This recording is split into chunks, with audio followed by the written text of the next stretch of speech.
Amigos, buen día, bienvenidos a la emisión matinal de 24 horas. Hoy es 8 de febrero, estamos con ustedes, listos para informarles. Liz, ¿cómo estás? Qué gusto saludarte. ¿Cómo amanece Guayaquil? Anoche hubo una lluvia intensa que alarmó a muchos, que provocó seguramente algunas inundaciones. Cuéntanos tú mejor, buen día. ¿Qué tal, Milton? Amigos, buenos días. Te cuento que la lluvia no ha parado. Desde la noche de ayer todavía está lloviendo acá en Guayaquil. Ha sido una lluvia continua. En mi trayecto acá, algunas partes que tenían acumulación de agua, no puedo hablar de inundación, sino acumulación de agua, pero estamos soportando esta lluvia sin parar desde la noche de ayer. Esperemos comience a mejorar el clima en el transcurso del día. Acá también en la capital hubo lluvia durante la noche y mucha gente se preocupó por lo que podría pasar en las partes altas de la capital, sobre todo en el sector de la comuna, donde hay dos quebradas que están monitoreadas porque la acumulación de aguas podría provocar eventuales problemas nuevamente. Ojalá esto no pase. Son las 7 de la mañana con 1 minuto. Los invitados para el día de hoy, a partir de las 7:30, serán el ministro de Trabajo, Patricio Donoso, que ya se está transportando al canal. Y también estará con nosotros la ingeniera Carola Ríos, ella es directora del Servicio Nacional de Aduanas. Serán nuestros invitados el día de hoy. Así es, vamos a empezar con las noticias.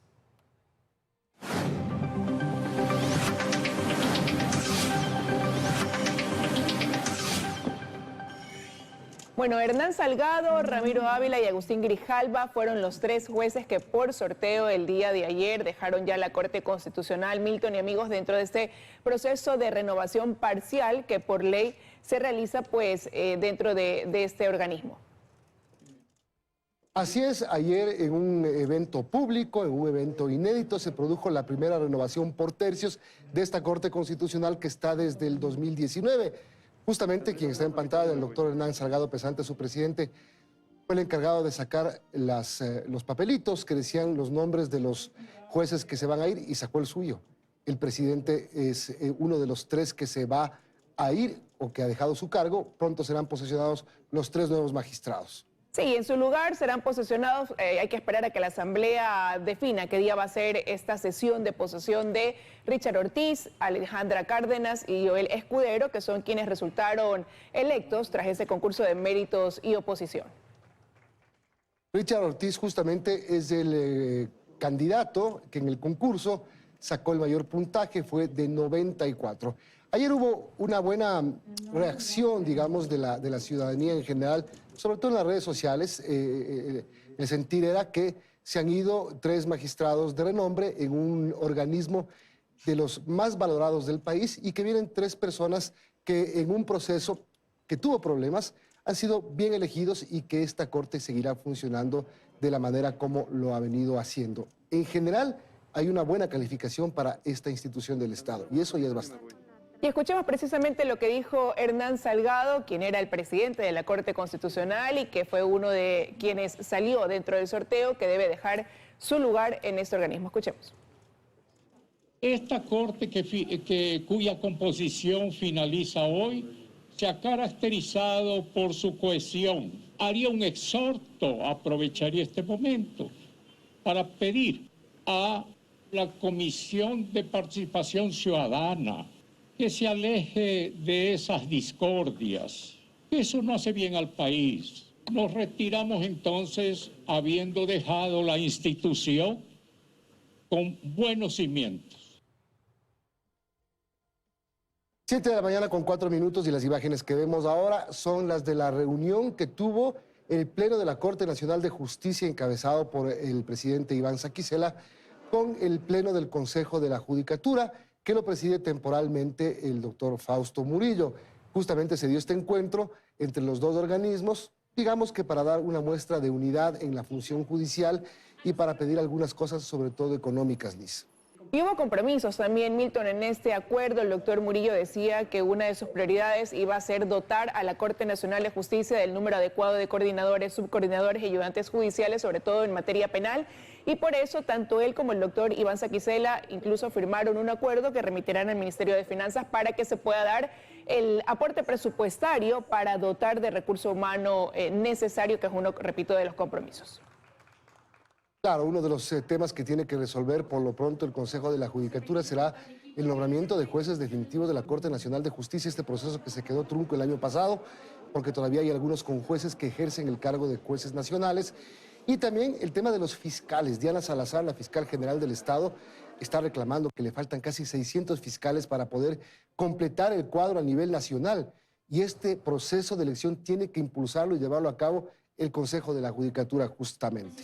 Escuchemos lo que dijo Fausto Murillo, presidente encargado del Consejo de la Judicatura. Es posible trabajar juntos, es posible coordinar. Se acabó la época de rendir culto a la persona. Como he señalado, es la mayor muestra de que la Corte Nacional, de que el Tribunal en Pleno de la Corte Nacional muestra su conformidad con la legitimidad y legalidad y constitucionalidad de las decisiones que tomó el Pleno del Consejo de la Judicatura. Bueno, también el presidente de la Corte Nacional de Justicia, Iván Saquicela, se refirió en estos términos luego de la reunión. El sistema de justicia tiene que contar con los mejores instrumentos tecnológicos que ayuden en la eficiencia, en la celeridad y, desde luego, en la transparencia. Bueno, eso decía el doctor Iván Saquicela, y recordemos que en este espacio estuvo el día de ayer el doctor Fausto Murillo, precisamente Milton, y también nos decía que uno de otras de sus prioridades será la conformación, decía él, de la unidad de juzgamiento de delitos de corrupción y crimen organizado, que esa era una de sus temas prioritarios debido a la situación también que vive el país y lo afronta en materia de delitos, ¿no?, de delincuencia organizada. Así es, un tema importante sin duda para el país. Y vamos a cambiar de tema, son las 7 de la mañana con 7 minutos, amigos. Vamos a hablar del caso Ispol, porque se realizaron varios allanamientos. Los agentes de la Fiscalía y miembros de la Policía en la madrugada de ayer realizaron 16 allanamientos en domicilios en Pichincha y la provincia del Guayas, que tiene relación toda esta operación que ha realizado la autoridad de la Fiscalía y de la Policía con investigaciones del manejo de recursos en el caso del Instituto de Seguridad Social de la Policía Nacional. Sí, Milton, 15 agentes fiscales participaron en estos allanamientos que se realizaron simultáneamente en Quito, Guayaquil, San Borondón y Daule. Varios inmuebles, como ya lo mencionabas, fueron intervenidos. Veamos.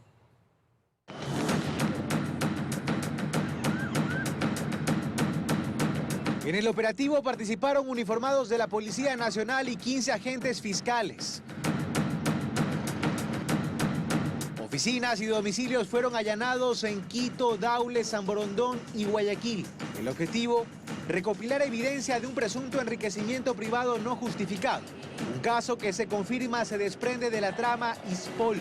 Sería un proceso accesorio que nace precisamente de esta investigación y a lo cual la Fiscalía está recabando elementos que permitan sustentar si existe o no una siguiente etapa procesal. En el centro de Guayaquil, las oficinas de la Bolsa de Valores fueron intervenidas, pues entre la docena de sospechosos consta el nombre de quien presidió el organismo entre 1991 y 2020 y que, a la par, formaba parte del directorio del Depósito Centralizado de Valores de Cebale. También fueron allanadas sus oficinas, que se ubican a pocos metros de la Fiscalía de la Merced en el centro de Guayaquil. Entre lo que se ha levantado existe documentación, dispositivos electrónicos, los cuales han sido ingresados a las respectivas cadenas de custodias y posteriormente serán debidamente periciados, una vez que se obtenga la respectiva autorización del señor juez para aperturar las mismas. En el operativo no hubo detenidos y dado que la investigación aún está en indagación previa, sus detalles se mantienen en reserva. Se está recabando información y en el momento procesal oportuno se conocerá quiénes son las personas que se vienen a investigar.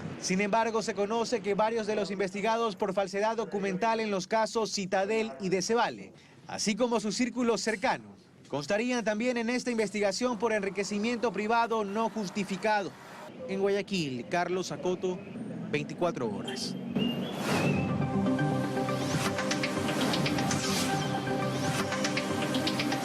Alarmante inseguridad y en el país, Milton. Vamos a empezar este bloque hablando de lo que ocurrió en Puerto Viejo, capital de Manabí. El día de ayer, en horas de la mañana, 10 de la mañana, llegaba un carro blindado a una entidad bancaria cuando de repente fue sorprendido por 4 sujetos, 2 de ellos en moto, que los interceptaron. Y producto de esto, pues los guardias reaccionaron y se formó una balacera a esa hora en el centro de la capital manabita. Y uno de los asaltantes resultó herido, se dice está en estado crítico. Así es, ocurrió en las calles Paulo Emilio Macías y Avenida Manabí, en una zona céntrica.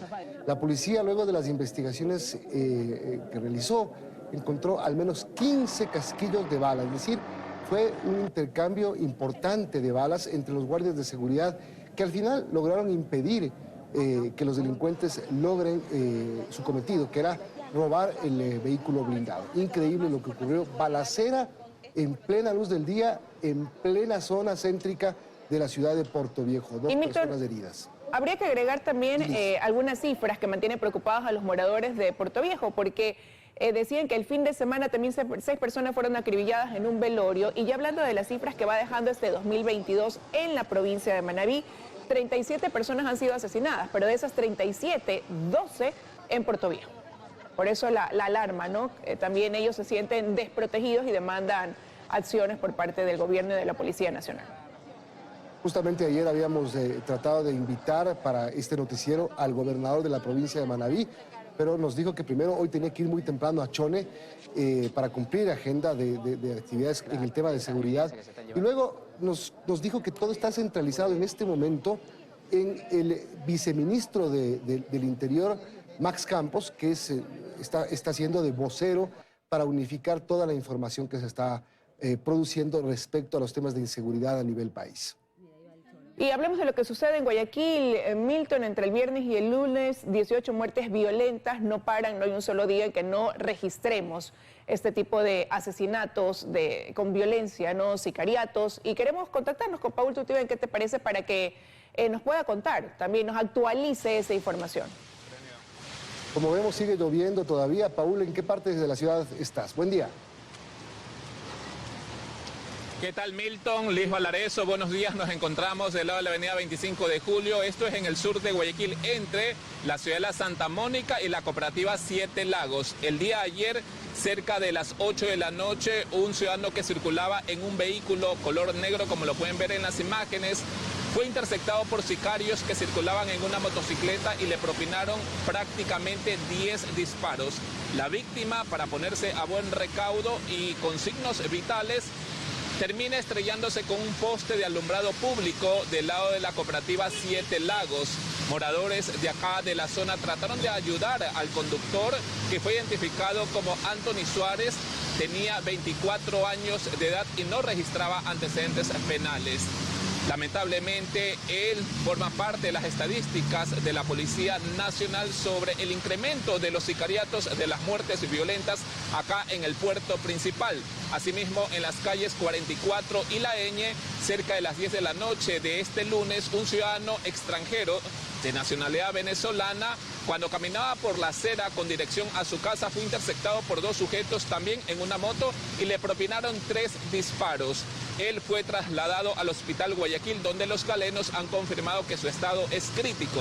Si hablamos de cifras, Milton y Liz Valareso y amigos televidentes, acá en la zona 8 que comprende Guayaquil, Durán y San Borondón, desde el 1 de enero a la fecha, van 125 muertes violentas. Solo enero cerró con 98 asesinatos y en lo que va de febrero, que van 8 días, ya se reportan 27 crímenes, sí, 27 asesinatos. Recordemos que la zona 8, prácticamente Guayaquil, está militarizada.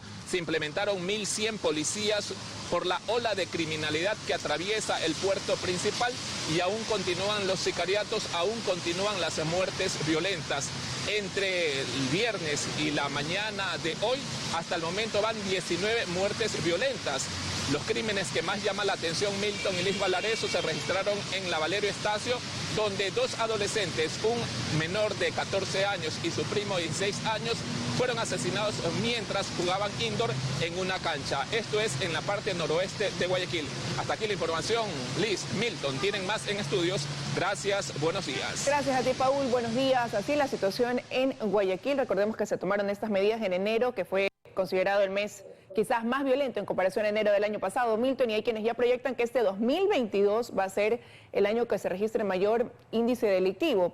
La percepción ciudadana acá en la ciudad, te puedo comentar, es que no ha habido un cambio. A raíz de las medidas que se tomaron, seguimos con el mismo miedo de salir de casa porque vamos a ser asaltados o porque podemos ser una víctima colateral de estas muertes violentas en la ciudad. Así es, Liz, qué pena. Y bueno, veíamos en la microonda de Paul Tutibén la intensa lluvia que se registra en esa zona de Guayaquil. Y también saludos al colega de RTS que se cruzaba por atrás cuando estaba en vivo, Paul. Vamos a Quito ahora para ver qué pasa también con el tema de la inseguridad en la capital. Vamos al sur. En la Magdalena está Juan Miguel Rodríguez para contarnos. Hola, Juan Miguel. ¿Qué tal, Milton, Liz, amigos televidentes? Muy buenos días. Liz, tú lo decías, los vecinos también de acá de la Magdalena tienen preocupación porque no pueden estar seguros. Los índices de inseguridad son bastante altos. Son 60 las familias que viven acá y al menos una persona, un integrante de estas 60 familias ha sido robado en este sector del sur de la capital. Por ello están pidiendo más seguridad. Habían dos UPC que estaban muy cerca de acá y los retiraron hace algún tiempo. El UPC más cercano queda a 30 minutos de acá. Cuando ellos llaman al ECO 911 por alguna emergencia, se demoran en venir la policía porque, como ya les digo, está a unos 30 minutos de acá. Solo por citar cifras, en lo que es el distrito metropolitano de Quito hay 1008 incidencias, ya sean de robos a personas, de robos a domicilios, a unidades económicas, a robos de carros, de motos, de autopartes de vehículos y también en ejes viales, según información que nos ha dado la Policía Nacional. Acá hay una vecina que les han robado 3 veces en pocos meses. En 3 meses, 3 veces les han robado. Ellos no pueden salir en la madrugada porque siempre están los amigos del ajeno ahí para aprovecharse de la situación. Ellos tienen perfectamente identificado también un vehículo Aveo plomo, que es el que anda rondando por aquí y comete los actos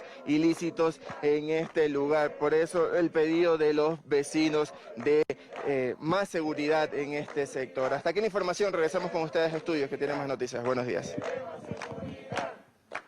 Gracias, Juan Miguel. Buenos días. Son las 7 de la mañana con 17 minutos. Así está la situación en muchas zonas del país. Ahora mismo, Juan Miguel Rodríguez nos informaba lo que ocurre en el sur de Quito desde la Magdalena. Liz. Sí, bien decíamos, como iniciábamos este bloque de noticias, alarmante inseguridad en varios puntos del país. Con esta información, Milton y amigos, vamos a ir a una pausa, pero enseguida regresamos con más. Volvemos.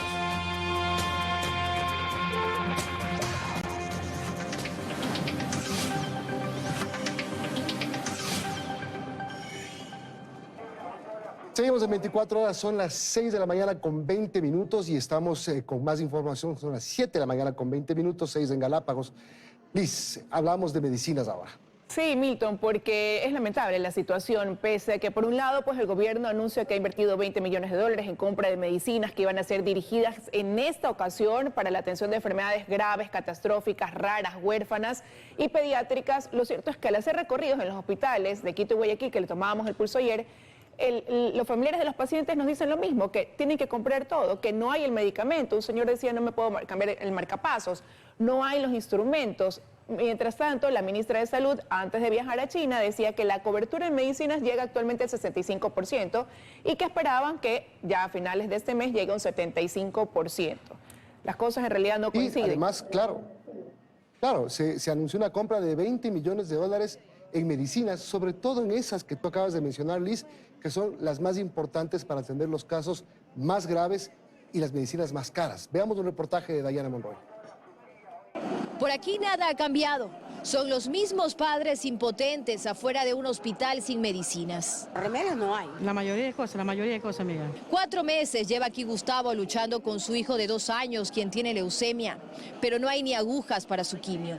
Ni una jeringa que vale 10 o 5 centavos comprando por mayor, ni eso no hay. El hermano de Julia lleva 18 días internados, no lo pueden operar. La falta que es un kit para la operación, como de batas, de cirugía. Reina tiene leucemia y lleva 3 meses esperando por sus medicinas. No tengo medicamento, y esa es mi vida. Hace 2 semanas la ministra de Salud dijo que comenzaron a llegar las medicinas y el miércoles pasado el viceministro aseguró que existe un 65% de abastecimiento. A finales de este mes, una nueva entrega que habrá el día 20 de febrero, llegaremos al 75% de abastecimiento en medicamentos. Pero los usuarios no saben dónde están esas medicinas e insumos de los que hablan las autoridades. Mientras, hay altas expectativas de que las cosas cambien con el aumento de recaudación de enero del 2022. Ecuador recaudó 1.556 millones de dólares, 19% más que en enero del 2021 y 10% más que cuando no estábamos en pandemia. En febrero habrá aún más ingresos por el impuesto a la renta y en marzo por la contribución única. Los contribuyentes y obviamente los pacientes esperan ver reflejadas aquí las prioridades del gobierno. Dayana Monroy, 24 horas. Son las 7:22, amigos, y bueno, hablando del tema de abastecimiento de medicinas y de insumos en los hospitales, la Comisión de Salud de la Asamblea Nacional empezó a hacer recorridos para ver qué es lo que ocurre y qué es lo que encuentran, Liz.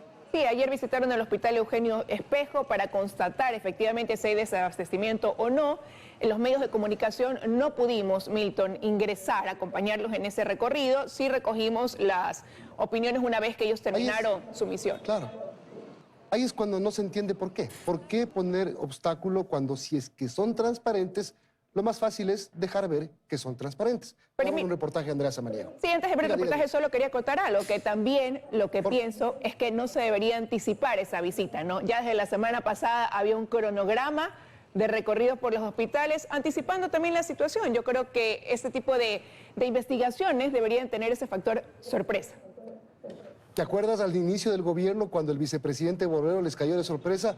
No le dejaron entrar al vicepresidente porque no lo reconocieron. Veamos el reportaje.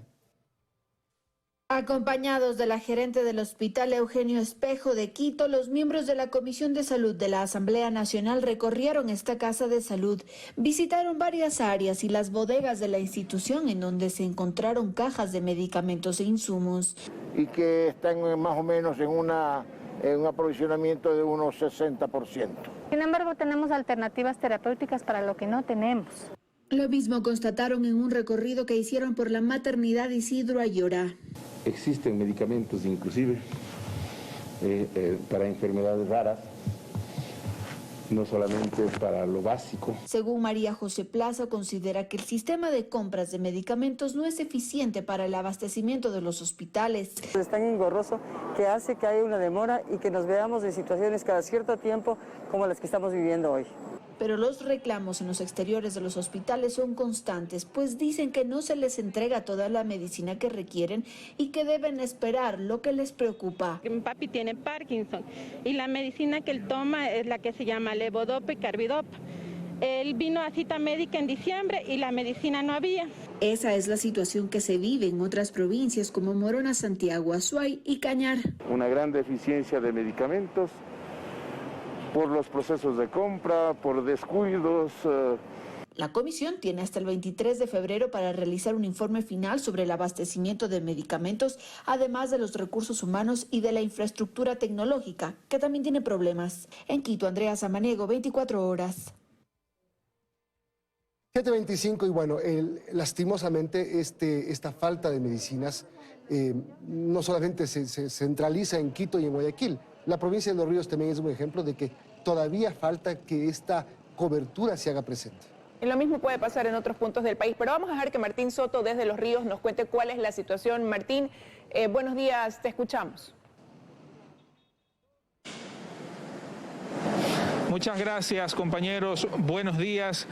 El déficit de medicamentos también se extendió a los centros de salud de la red pública en Los Ríos. Hicimos un recorrido por el subcentro más grande de Babahoyo y también en el Hospital Martín y Casa, donde pudimos evidenciar falta de algunos medicamentos. Les contamos más en el siguiente reportaje. Por una docena de pastillas para la diabetes, doña Josefina Sandoya viajó 30 kilómetros hasta el Hospital Martín y Casa en Babahoyo, porque en el centro de salud en su localidad no hay desde hace meses. ¿Quién sabe pues si me alcanzará o no? Porque otras veces me saben dar 2 y ahora me dieron una planchita. Pero bueno, me conformo con lo que me dan, diga. Lo mismo ocurre en los otros centros de salud del Ministerio de Salud Pública en la capital riocense. Incluso los pacientes deben regresar a sus casas por la escasez de insumos como la anestesia. Se viene a hacer una consulta, pero no hay medicamentos en la parte de odontología. No hay anestesia, cosas así. En el Hospital Provincial Martín y Casa, las estanterías lucen con medicinas, por tanto, no se trata de una escasez total. Pero sí hace falta medicamentos.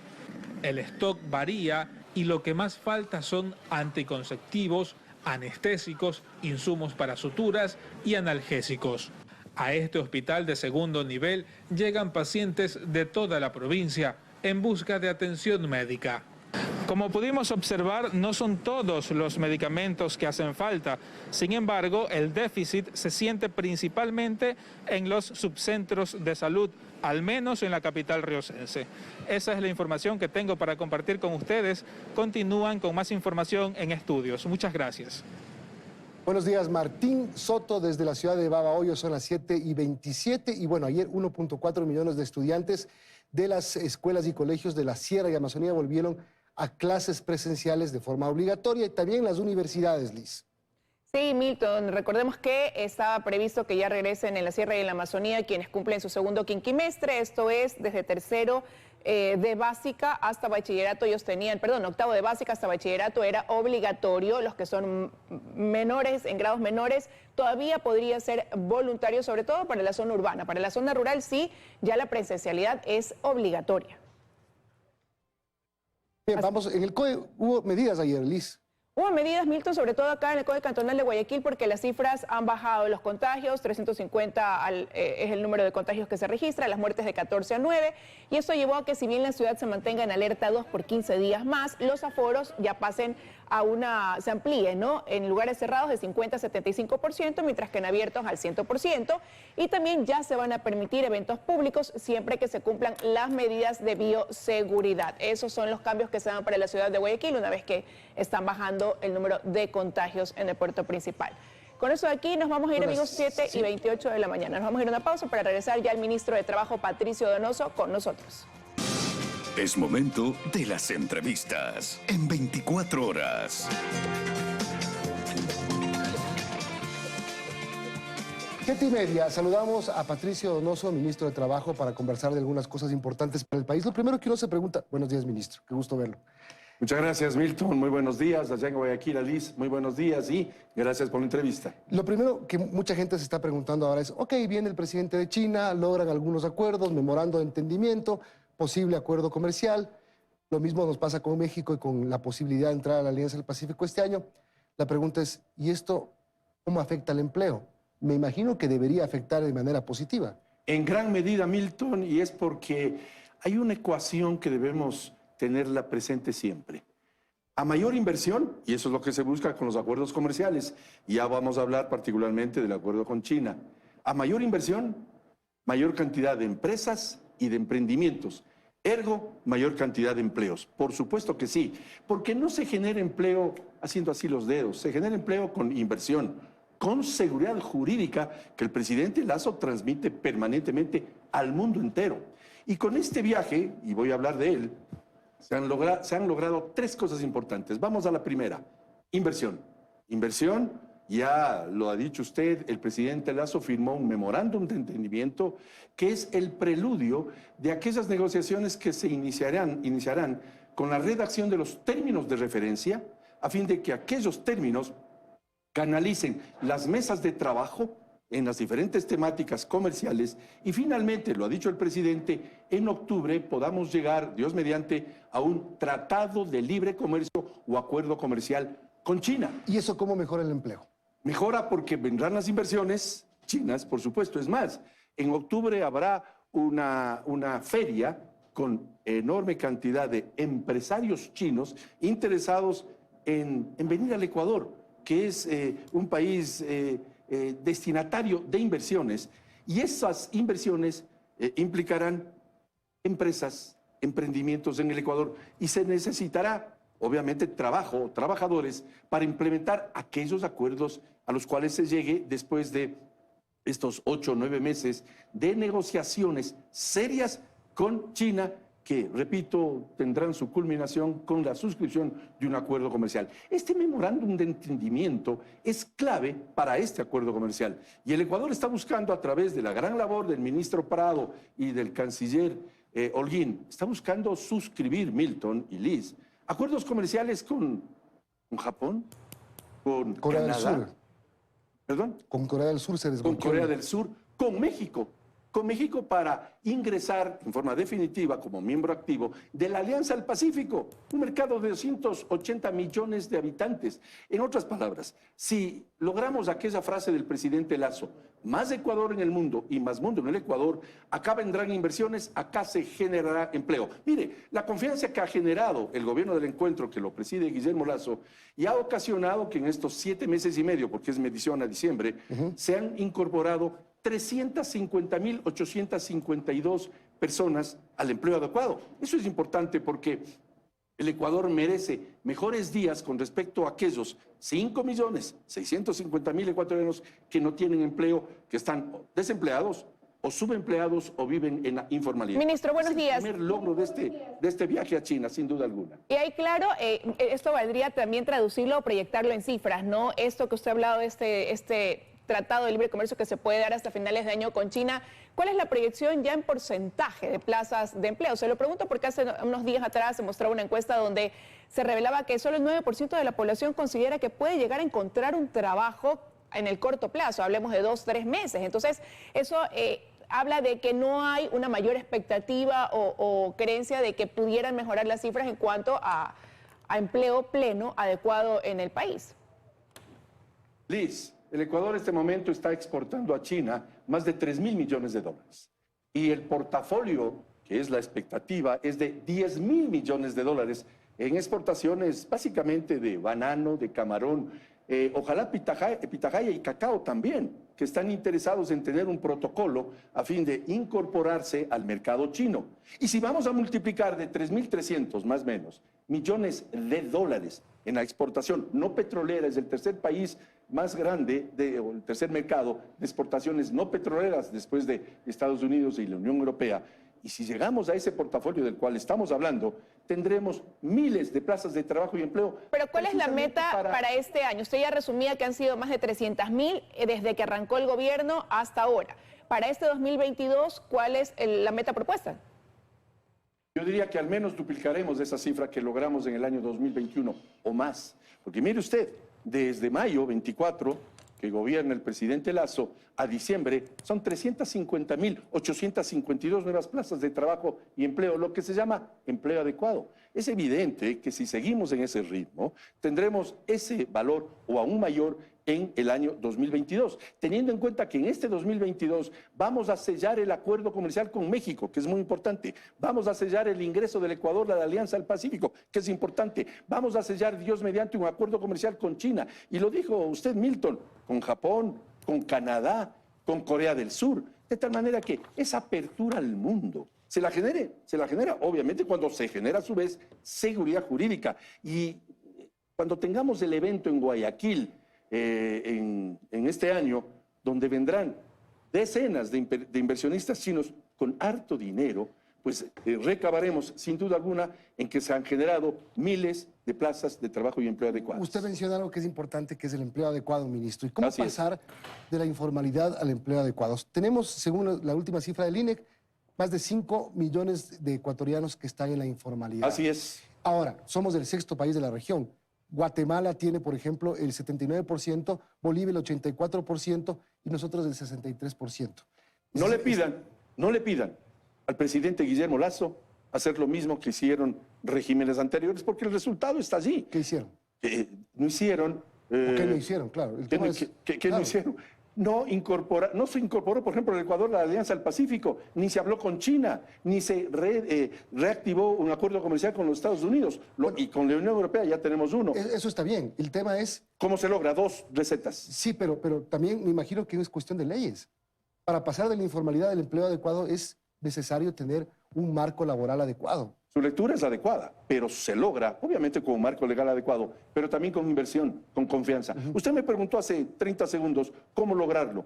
Haciendo que las pequeñas empresas, las medianas, las MIPYMES, pierdan el miedo, Milton, a contratar más gente. De lo que se trata es que se incorporen nuevos ecuatorianos a las nóminas de las empresas, nóminas de trabajadores. Y por supuesto, esas empresas, sobre todo las pequeñas y medianas, porque las grandes como quiera se defienden, esas medianas y pequeñas pierdan el miedo a abrir nuevas sucursales en su propia ciudad o a lo largo y ancho de la geografía nacional. Pierdan el miedo a crecer, a invertir capital fresco de riesgo o reinvertir, si Dios mediante, en tenido utilidades. Pregunte usted a cualquier empresario, emprendedor, sobre todo mediano y pequeño, el porqué de ese temor a invertir. Porque existe una ley rígida que no permite ese perder miedo del cual estoy haciendo referencia. Por eso es que en su momento el presidente Lasso definirá el camino a seguir con respecto a una ley que sea mucho menos rígida, que sea más amigable con emprendedores y con trabajadores. Ese es la acción que un gobierno serio, diferente a los anteriores, está haciendo. Pero no me gustaría no mencionar el hecho de que el Ecuador, más allá del tercer mercado, que ya lo dije, y del portafolio de 10.000 millones de dólares, también tiene como colofón importante de este viaje del presidente Lasso a China el tema de la deuda. Y hay 2 aspectos claves. Uno, la desvinculación de los créditos colaterales que están amarrados al petróleo. La deuda con China oscila más o menos en 5.000 millones de dólares. 2.000 millones de ellos, de dólares, están anclados al petróleo. Eso se ha logrado en una conversación muy importante del presidente con el presidente chino. Y por supuesto lo segundo, Milton, que es clave, la renegociación de la deuda con China, que significará más plazo y menos tasas de interés. Hay que ver qué pasa en ese tema, ministro, pero regresando a lo de trabajo, usted ya decía, y Milton lo mencionaba también, se requiere un marco jurídico. Para marzo estaba previsto que se pueda remitir este proyecto de oportunidades laborales a la Asamblea. ¿Se mantiene esa fecha? ¿Cómo va ese trabajo de socialización con los diferentes sectores para cuando llegue precisamente al legislativo reencuentren el respaldo al que ustedes apuestan? Creemos que cuando llegue a la Asamblea, evidentemente llegue mucho más fortalecida, su lectura es la correcta, pero quien dirige la política laboral es el presidente Guillermo Lasso. Yo soy su secretario de Estado, su ministro de Trabajo, y por supuesto él definirá los tiempos. Lo que sí ha definido en su momento es, y lo ha dicho desde hace rato, es que no se va a topar el Código del Trabajo. Sin embargo, para disipar algunos temores de algunos que no quieren entender, no se limita ni se disminuye ninguna de las garantías y derechos de los trabajadores. Rápidamente, 13º sueldo, 14º sueldo, vacaciones, fondos de reserva y sobre todo la afiliación a la seguridad social. Pero no se lo va a remitir entonces en marzo, ministro. La fecha la definirá el presidente de la República, estimada. Pero el presidente de la República tampoco tiene mucha fe. No ha hablado incluso de que se podría realizar una consulta popular en caso de no contar con el respaldo de la Asamblea. ¿Ese es pensar o ese sentir ha ido cambiando? Ese camino que usted acaba de relatar, que es otra opción, esa la va a definir el presidente de la República. Nosotros... ¿Pero a usted qué le parece? Nosotros estamos... Yo haré lo que el presidente de la República nos pida. Yo sé, porque si no se va del gabinete. Pero el ministro, pero espéreme. Si es que el presidente plantea una consulta popular, es porque no tiene votos en el Congreso, en la Asamblea.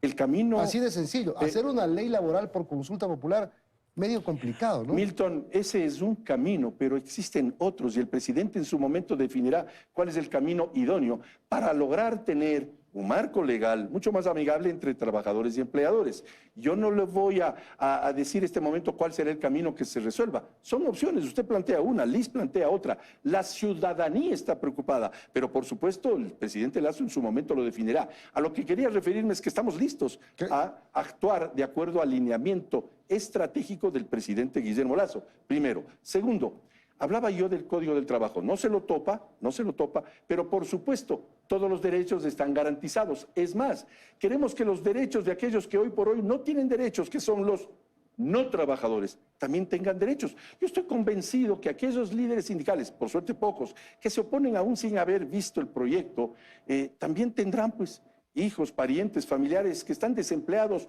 o, como lo dijo usted, Milton, desempleados e informales, que es gravísimo. La informalidad acarrea, usted sabe, multiplicidad de problemas. Es cuestión de ver aquí en Quito, en las avenidas Granados, 16 de diciembre, como centenares de trabajadores de la construcción están buscando la chaucha o el cachuelo, como dicen en la costa, para poder no mal comer ese día. A ellos tenemos que dirigir nuestra acción y, por supuesto, exhorto a quienes les interesa el futuro, la vida de casi 6 millones de ecuatorianos, a que apoyen el tema conceptual de tener marcos jurídicos absolutamente idóneos. ¿Para qué? Para que se pierda el miedo, se contrate más gente y se incorporen nuevos trabajadores a la formalidad. Muchas gracias, ministro. Tenemos que despedir la entrevista. El ministro de Trabajo, Patricio Donoso. Vamos a la pausa y venimos con la ministra de Aduanas. ¿Le puedo robar 30 segunditos? A mí no me roba, a ver. O le pido más bien. Ya. El gobierno ha logrado una donación de 2,5 millones de vacunas, vacunar a niños de entre 3 a 5 años. Ha logrado que quizás podamos poner una fábrica de Sinovac en el Ecuador para fabricar vacunas. Y tercero... ¿Usted es ministro de Trabajo o de Salud? La donación... de Transporte hace un rato. No, usted me dijo de Transporte. La donación de enseres para aquellos damnificados del aluvión de la Gasca. Es que el presidente de la República y todos sus ministros trabajamos mancomunadamente con las políticas de Estado implementadas por el gobierno. Me debe 30 segundos. Vamos a la pausa. Gracias.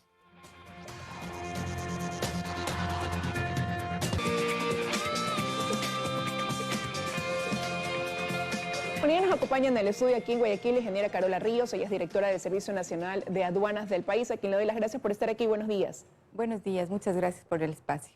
Bueno, quisiera empezar preguntándole, dentro de este tema de inseguridad que afrontamos también, el crimen organizado, vemos que es recurrente también su operación delictiva en puertos, sobre todo del país, ¿no? Y ante eso surgen mecanismos que está adoptando la aduana. Ustedes decían que se van a colocar ahora equipos de inspección no intrusiva y uno dice escáneres, pero antes ya habían esos escáneres. ¿En qué va a cambiar la situación? A ver, justamente a partir del decreto 227 del presidente de la República a finales de noviembre, todo este esquema de inspección no intrusiva viene a fortalecer todo el proceso de tanto de facilitación de comercio como de controles, que es justamente lo que hace la aduana.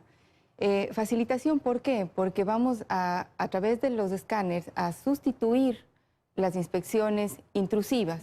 Las inspecciones intrusivas lo que hacen es abrir los contenedores, sacar la mercadería, coger muestras y empezar a testear, ¿no es cierto? Y buscar si es que hay mercancía no declarada. Pero ya habían escáneres, ingeniera. Sí. Lo que se va a hacer, ¿qué es? Ampliar la cobertura. Sí, efectivamente. Antes, digamos, hasta ahora hay puertos, hay un puerto grande aquí en Pozorja que ya tiene escáneres y los aeropuertos también tienen escáneres. Algunos operadores de comercio, depósitos temporales tienen escáneres. Sin embargo, lo que estamos haciendo es homogeneizar los requisitos para que todos los puntos de entrada y salida del país cuenten con estos equipos, sobre todo también en las fronteras, que son muy susceptibles de la entrada ilícita de mercancía. Milton. Buenos días, señora directora. Un poco para saber cuál es la inversión que se hace en estos escáneres, cómo funcionan y van principalmente a puertos, aeropuertos también. ¿Estarán en las fronteras, en los pasos regulares de las fronteras? Es correcto. Los escáneres se van a implementar a nivel nacional en todos los puntos de ingreso y salida del país regulares, ¿no? Puertos, aeropuertos y pasos fronterizos. Dependiendo del movimiento de la carga, será la inversión que cada uno de los concesionarios de los puertos, ¿no es cierto?, van a tener que hacer. La inversión más grande justamente va a estar en los puertos porque los escáneres son para escanear un contenedor entero, ¿no? Más o menos estos equipos tienen una capacidad de 70 contenedores por hora, que es bastante bueno cuando los contenedores están completamente llenos. Pero el tema es que el proceso para poderlos ya tener implementados tomaría hasta 12 meses, un año. Y mientras tanto, ¿qué se va a hacer? Bueno, de hecho existen controles. No, en este momento se están llevando a cabo controles y fortaleciendo estos controles a través de los procesos de perfilamiento de riesgo y los controles que estamos haciendo en conjunto con la Policía Nacional en materia de antinarcóticos y la policía o el Cuerpo de Vigilancia Aduanera, que es quienes nos apoyan haciendo la ejecución de las inspecciones, ¿no?, de los contenedores. Se me fue un ratito el audio, no escuchaba lo que decía. Perdóneme, le pregunté hace un momento el tema de la inversión que había hecho el gobierno para ese tema. Justamente lo que decía es que la mayor inversión que se va a hacer es por parte de los concesionarios. Son los puertos concesionados los que van a tener que hacer el desembolso y la adquisición y la implementación de estos equipos. En el caso de las fronteras terrestres y el puerto de Esmeraldas, que no está concesionado, ya sería una inversión del Estado. Y eso depende un poco de la cantidad de carga que se maneja. Entonces, las inversiones pueden ser menores en términos de alrededor de hasta $100.000, entre 60 y $100.000, $120.000, dependiendo del movimiento de carga, o inversiones de 2, 3 millones de dólares en caso de los puertos. Ahora sí lo escuché bien. Liz, sigue. Sí, y hay otro punto también que preocupa, y es que de noviembre acá se han detectado el envío de armas, de municiones, a través de mercadería ilícita, a través de estos couriers. Correcto. Se hizo una investigación, se ha determinado que en estos casos reiterados sería una empresa la que hubiera dado ese servicio y a través de la cual pues se habrían traído este tipo de armamento. Se inició la investigación, pero esa empresa sigue operando. ¿Qué está pasando también con ese sistema que ahora también se presta para la delincuencia organizada? Sí, lamentablemente se aprovechó, digamos, un sistema que tiene un propósito muy noble, ¿no?, que es hacer la adquisición para consumo personal.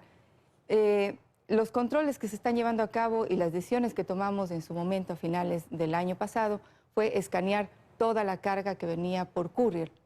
Y ahí es donde empezamos a encontrar esta mercancía, digamos, que no fue declarada y que obviamente es una mercancía peligrosa, que no debe estar circulando por el país. Pero este tipo de ilícitos los maneja directamente la Policía Nacional, las Fuerzas Armadas, y obviamente sigue su proceso dentro de la Fiscalía. Los operadores de comercio exterior tienen una normativa, una regulación que la tenemos implementada. Sin embargo, los procesos ya delictivos tienen que ser investigados por las entidades o las autoridades competentes. Pero el tema que plantea Liz es bien importante, se llama la contaminación de encomiendas. En noviembre, cuando se decomisaron 2.000 municiones en el aeropuerto de Quito en un vuelo que venía de Miami, se pensó que esas, o las primeras investigaciones, no sé, y como usted dice, eso le corresponde a la autoridad competente, se pensaba que eso iba para las cárceles, para alimentar la guerra que había en las penitenciarías del país, sobre todo en la del litoral. ¿Usted cree que coincide más o menos el incremento de esta contaminación de encomiendas con municiones por este tema? Yo creo que, digamos, las organizaciones delictivas encuentran las diferentes formas de hacer llegar estos suministros, digamos, de alguna manera a sus contactos aquí en el país. Y efectivamente, mientras nosotros fortalezcamos los controles, vamos a poder retirar de la circulación del país este tipo de mercancías que son, digamos, peligrosas, ¿no? Entonces, yo creo que el esfuerzo, más allá de que si esto se utiliza o no, digamos, particularmente en las cárceles, yo creo que es importante en general para la sociedad retirar de la circulación este tipo de material. Pero lo que preocupa es que en noviembre, como dice Milton, fue el primer envío, por decirlo así, de Estados Unidos. Pero quizás probaron, dijeron, vamos a ver si es que por aquí podemos tratar de meter esta mercadería a través de un courier y pasa desapercibido. Pero ustedes lo detectaron y eso no frenó el hecho de que lo vuelvan a enviar, y generalmente si vienen de Estados Unidos han habido otros envíos, y lo que preocupa es que por una misma empresa, que la Fiscalía está en un proceso de investigación, pero esa empresa sigue operando. Entonces, ¿cuál es la certeza o la garantía incluso de que no vuelvan a intentarlo, no? Eso significa que nosotros tenemos que apretar a los operadores de comercio exterior en los controles que implementan. Es decir, cuando ellos reciban la carga, ellos tienen que hacer una revisión de qué es lo que están recibiendo, porque en este momento simplemente recibieron un paquete, ¿no es cierto?, y no asumen una responsabilidad. Esas cosas tienen que ir cambiando en virtud de que nosotros también estamos implementando mejores controles, y con esta implementación de la inspección no intrusiva, que es básicamente hacer pasar por estos escáneres toda la carga sensible, en este caso que se envía por courier, vamos a poder detectar esto antes de que llegue. Los procesos de sanción para los operadores de comercio exterior lamentablemente están determinados por una ley que es el COPSI, y lo que nos permite hacer es sancionarlos, multarlos, pero no clausurarlos. Bueno, y para cerrar este tema, el resumen es que entre noviembre y diciembre del año pasado, 2.000 municiones calibre 22, 10 fusiles, 3.000 municiones fusiles, 24 pistolas de fogueo, 1.500 cartuchos, 5.000 balines de cobre, 2.000 kilos de marihuana, 3 cuchillos, 2 miras telescópicas decomisados en este tipo de contaminación de encomiendas. Solo una pregunta final, ministra, es el tema de que existe un decreto ejecutivo del presidente Lasso firmado al inicio del gobierno para simplificación de trámites. En un resumen, ¿cómo le ha ido al SENAE en este tema, a la SENAE? Al SENAE. Estamos trabajando en la implementación, nos está yendo bastante bien, es un proceso importante de automatización de procesos internos. Hemos hecho un diagnóstico y hemos priorizado también los trámites, valorándolos, digamos, en la importancia que tienen para los operadores de comercio exterior y el costo que tiene también el tiempo que ellos determinan para realizar estos trámites. Yo creo que vamos muy bien. En este año tenemos 30 procesos más que vamos a trabajarlos en la simplificación. Estamos permanentemente publicando y mejorando los tiempos. Hemos superado, yo creo que la crisis que tuvimos a fin de año con el sistema transaccional Ecuapaz, ahora está mucho más estable. Tenemos que hacer las inversiones para poder darle el mantenimiento y potenciarlo para que pueda seguir sirviendo y sin interrupciones durante las actividades comerciales de los operadores. Y no quiero dejar de preguntarle también sobre algo que conversábamos el año pasado, ingeniera, y tiene que ver con este control en las fronteras también, donde usted demandaba mayor acción, mayor participación, y eso va ligado también con este tema del uso progresivo de la fuerza, ¿no?, ya vinculado al área a la que usted representa. Bueno, sí, efectivamente la mesa técnica que instauramos y que comentábamos en esa oportunidad está funcionando. Justamente ha sido yo diría que un potenciador de lo que estamos haciendo con el tema de los escáneres, coordinando con ellos, con las diferentes instituciones, los requisitos, las necesidades, para poder implementar la normativa. Yo creo que de todas maneras hay mucho por hacer. En definitiva, hay mucho que arreglar, que ordenar, que transparentar, y el trabajo en equipo coordinado, hacerlo juntos como lo estamos haciendo, como es el propósito de este gobierno, es lo que nos va a dar el éxito a futuro. Queremos más bien agradecerle, ingeniera, que nos haya acompañado esta mañana en este espacio. Muchísimas gracias a ustedes. Que tenga un buen día.